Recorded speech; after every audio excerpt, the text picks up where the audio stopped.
Nous vivons immergés dans un bruit constant. Mais ce n'est pas celui qui vient de l'extérieur. Ce ne sont ni la circulation, ni les voix, ni les écrans qui nous épuisent le plus. Le bruit le plus insistant naît en nous.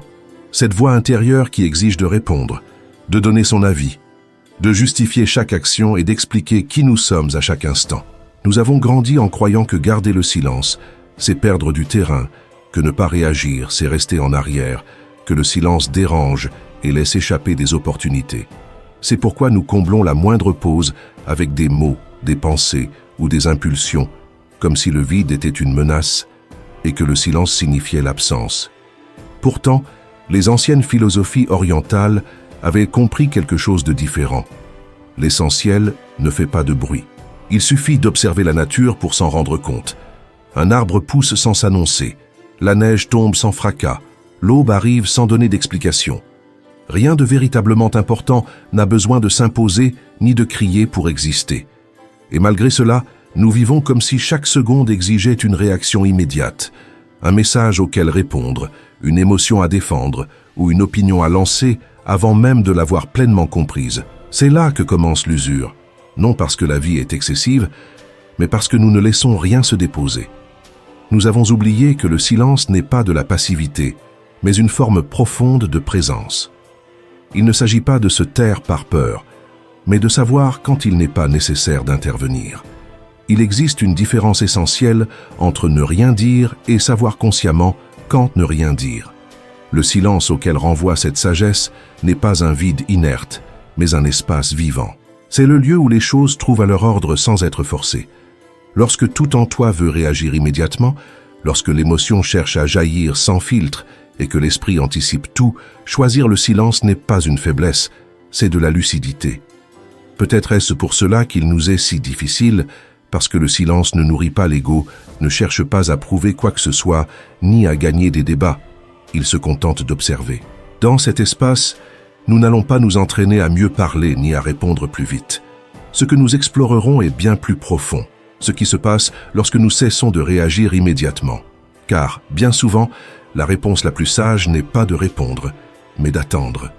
Le silence ne nous met pas mal à l'aise pour ce qu'il est, mais pour ce qu'il révèle lorsque tout s'arrête. Quand disparaissent les mots, la musique et les stimulations constantes, surgit ce que nous avons tendance à éviter. Apparaissent des pensées non résolues, des émotions que nous avons refoulées et des questions que nous préférons ne pas affronter. C'est pourquoi nous remplissons chaque instant. Nous regardons notre téléphone au réveil, nous laissons un bruit de fond en mangeant, nous écoutons des voix en travaillant et nous consommons du contenu même en nous reposant. Pas toujours parce que nous en avons besoin, mais parce que nous craignons de rester seuls avec nous-mêmes. Le silence fonctionne comme un miroir. Il ne désigne pas, n'accuse pas et ne pousse pas. Il reflète simplement. Et c'est là que réside sa puissance. Les sages de l'Antiquité comprenaient que le véritable bruit ne vient pas du monde extérieur, mais d'un esprit incapable de s'arrêter. Quand l'esprit s'emballe, il cherche la distraction. Quand quelque chose fait mal, il cherche le son. Quand il y a un vide intérieur, nous tentons de le combler de l'extérieur. Mais le silence n'arrive pas pour nous punir. Il arrive pour nous montrer où nous sommes fragmentés. C'est pourquoi, lorsque tu essaies de rester immobile, le corps s'agite, l'esprit divague et l'inconfort apparaît. Ce n'est ni une erreur ni un échec. C'est une information. Le silence ne crée pas le chaos, il le révèle. Et seul ce qui devient visible peut commencer à se relâcher. Nous avons l'habitude de croire que le pouvoir fait du bruit, que la force s'impose et que ce qui compte s'annonce. Pourtant, il suffit d'observer la nature pour remettre cette idée en question. La montagne ne parle pas et pourtant elle demeure. La vallée ne rivalise pas et pourtant elle accueille. L'eau ne crie pas et pourtant elle transforme la roche. Le silence agit de la même manière. Il ne discute pas, ne convainc pas, ne pousse pas. Il soutient. Il existe une force qui n'a pas besoin de se démontrer, une stabilité qui ne dépend pas de la validation et une présence qui n'exige pas l'attention. Lorsqu'une personne est réellement silencieuse à l'intérieur, ses paroles ont plus de poids, ses décisions sont plus claires et son énergie cesse de se disperser. C'est peut-être pour cela que le silence dérange tant dans une culture fondée sur la réaction permanente, parce qu'il ne répond pas instantanément, n'entre pas dans le jeu et ne se défend pas. Le silence n'est pas une absence, c'est une contenance. C'est l'espace où le superficiel tombe de lui-même et où l'essentiel demeure. Quand tout s'apaise, la vie cesse de te pousser et commence à s'ordonner, non pas parce que tu fais plus, mais parce que tu cesses d'interférer. Le silence ne t'enlève pas ton pouvoir, il te le rend. Et ce n'est pas quelque chose de réservé aux montagnes lointaines, ni aux figures sages assises dans le calme. Le silence vit dans des gestes simples, ne pas répondre immédiatement, ne pas se justifier sans cesse, ne pas remplir chaque pause de mots. Parfois, le véritable équilibre apparaît lorsque tu choisis de ne pas dire la première chose qui te traverse l'esprit, lorsque tu permets à une émotion de passer sans la transformer en réaction. Dans une discussion, le silence peut être plus honnête que 1000 arguments, non parce que tu réprimes ce que tu ressens, mais parce que tu choisis de ne pas nourrir le conflit. Dans une décision importante, le silence rend la clarté, te sépare du bruit des opinions, des attentes et des peurs des autres. Quand tout le monde parle, se taire peut être une manière profonde d'écouter ce qui compte vraiment. Le silence n'est pas une fuite, c'est une pause consciente. C'est permettre à l'esprit de se poser avant de déplacer la moindre pièce. Bien souvent, nous croyons qu'agir vite, c'est bien agir. Mais ce qui naît du silence va généralement plus loin et cause beaucoup moins de dégâts. Lorsque tu apprends à choisir le silence au moment opportun, tu cesses de sentir que la vie t'emporte et tu commences à te mouvoir en harmonie avec elle. Il existe une forme de force qui n'élève pas la voix, qui ne cherche pas à s'imposer ni à prouver quoi que ce soit. C'est un pouvoir discret mais profond. Lorsqu'une personne est capable de rester en silence sans se sentir mal à l'aise, sans se justifier constamment et sans remplir chaque pause d'explication, sa présence se transforme. Il ne s'agit pas de fragilité, mais de solidité intérieure. Le silence révèle qui est en paix avec soi-même et qui a besoin de bruit pour se soutenir. Celui qui cultive cette capacité ne réagit pas immédiatement. Il observe, écoute et ressent d'abord. Ce n'est qu'ensuite qu'il décide. Beaucoup parlent pour se protéger, pour éviter de ressentir ou pour ne pas faire face à ce qui apparaît lorsque tout s'apaise. Pourtant, le silence n'agresse pas et ne met pas la pression. Il n'exige pas de réponse. Il ouvre simplement un espace où la vérité peut émerger d'elle-même.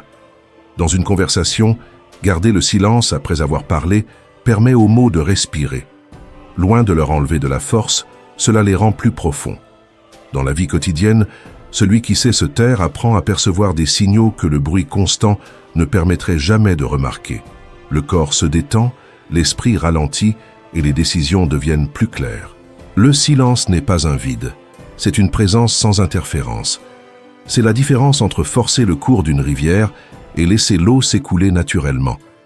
Lorsque tu intègres le silence dans ta manière de vivre, tu n'as plus besoin de convaincre, d'accélérer ni de contrôler. Tu commences à faire confiance au fait que tout ne nécessite pas une réponse immédiate, et dans cet espace sans parole surgit une force sereine qui ne lutte pas, mais transforme. Apprendre à garder le silence ne se fait pas en une seule fois. C'est une pratique quotidienne, un choix qui se renouvelle constamment au cœur de la vie réelle. Elle se joue dans les conversations inconfortables, face aux attentes des autres, et dans ces moments où l'émotion veut jaillir sans attendre. L'impulsion de réagir est intense et profondément conditionnée. Nous passons des années à répondre avant de ressentir, à parler avant de comprendre, et à nous défendre avant d'observer clairement. C'est pourquoi le silence ne s'impose pas par la force, il se cultive avec patience. Il commence par des gestes simples, ne pas donner trop d'explications, ne pas répondre sur le champ, permettre à une émotion de traverser le corps sans la transformer immédiatement en mots. Au début, cela est inconfortable, car le silence met à nu ce que nous recouvrons habituellement de bruit. Pourtant, avec le temps, quelque chose se transforme. Tu commences à remarquer que beaucoup de situations ne nécessitaient pas ton intervention, que plusieurs conflits se résolvaient d'eux-mêmes et qu'une grande partie de la tension n'existait que parce que tu la maintenais. Le silence te ramène à un rythme plus naturel, t'extrait de l'urgence constante et te rappelle que tout n'est pas immédiat, que tout n'est pas personnel et que tout n'exige pas une réponse. Lorsque tu apprends à ne pas réagir automatiquement, l'esprit s'éclaircit et le corps se détend. Les décisions commencent à émerger d'un lieu plus profond, non pas depuis la peur, la précipitation ou le besoin d'avoir raison, mais depuis une quiétude qui n'est pas passivité, mais présence consciente. Le silence ne te sépare pas du monde, il t'y relie autrement. Il te permet d'entendre ce qui n'est pas dit, de percevoir ce qui ne se montre pas et de ressentir l'instant avant d'agir. Alors se produit quelque chose de subtil mais puissant. Tu cesses de pousser la vie et tu commences à marcher avec elle. Non pas parce que tu renonces à agir, mais parce que tu apprends quand le faire et quand laisser les choses suivre leur propre cours. Le silence ne t'enlève pas ta force, il t'apprend à l'utiliser avec plus de sagesse. Peut-être n'est-ce pas quelque chose que nous devons apprendre à partir de zéro, mais quelque chose que nous avons oublié. Avant d'expliquer, de justifier ou de réagir, le silence était déjà là. Il ne cherche pas à te changer ni à t'exiger quoi que ce soit. Il t'invite simplement à cesser d'interférer. Lorsque tu t'accordes cet espace, quelque chose commence à s'ordonner de lui-même. Les émotions perdent de leur poids, les pensées se réorganisent et les décisions apparaissent avec moins de bruit. Non pas parce que la vie devient plus simple, mais parce que tu cesses de la compliquer. Le silence n'élimine pas le monde, il le rend plus net. Il te montre que tout ne mérite pas une réponse, que toute question n'a pas besoin de mots et que tout mouvement n'est pas un véritable progrès. Parfois, la sagesse ne se trouve pas dans ce que tu dis, mais dans ce que tu choisis de ne pas dire. Dans le fait de ne pas répondre par impulsion, de ne pas remplir chaque vide et de faire confiance au fait que l'essentiel sait se manifester sans être forcé. Le silence n'est pas une absence, c'est une présence sans résistance. Et lorsque tu apprends à l'habiter, tu découvres que beaucoup des batailles que tu croyais nécessaires ne l'étaient jamais. Si ce message a résonné en toi, il n'est pas nécessaire de réagir immédiatement. Tu peux rester un instant de plus, respirer et observer. Parfois, le geste le plus profond est simplement de garder le silence. Après ce moment de quiétude, quelque chose commence à se déployer de manière presque imperceptible. Cela ne se produit pas comme un événement dramatique, ni comme une révélation soudaine, mais comme un changement doux dans la manière d'être au monde.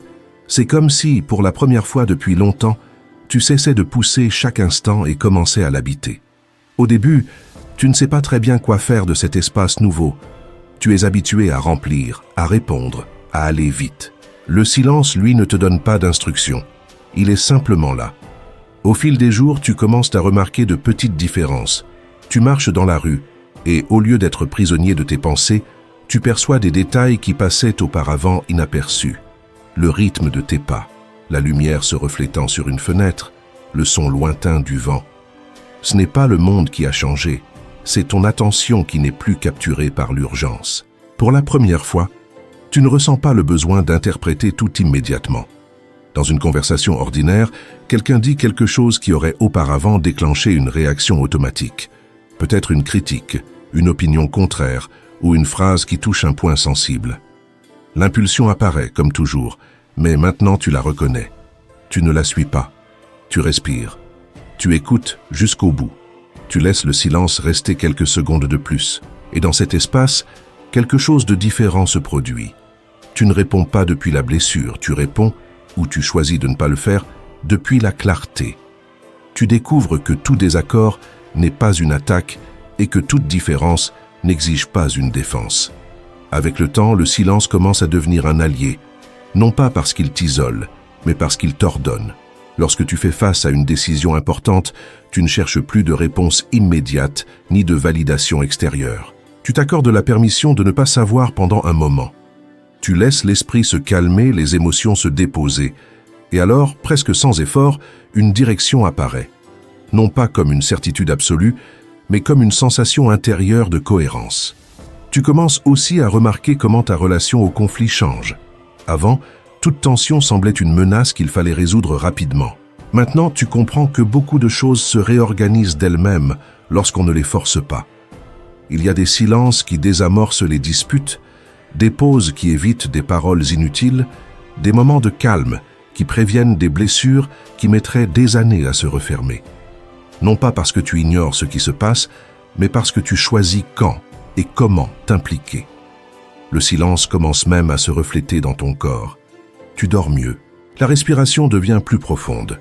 La tension constante dans les épaules, la poitrine, la mâchoire commence à céder. Tu n'as rien fait d'extraordinaire.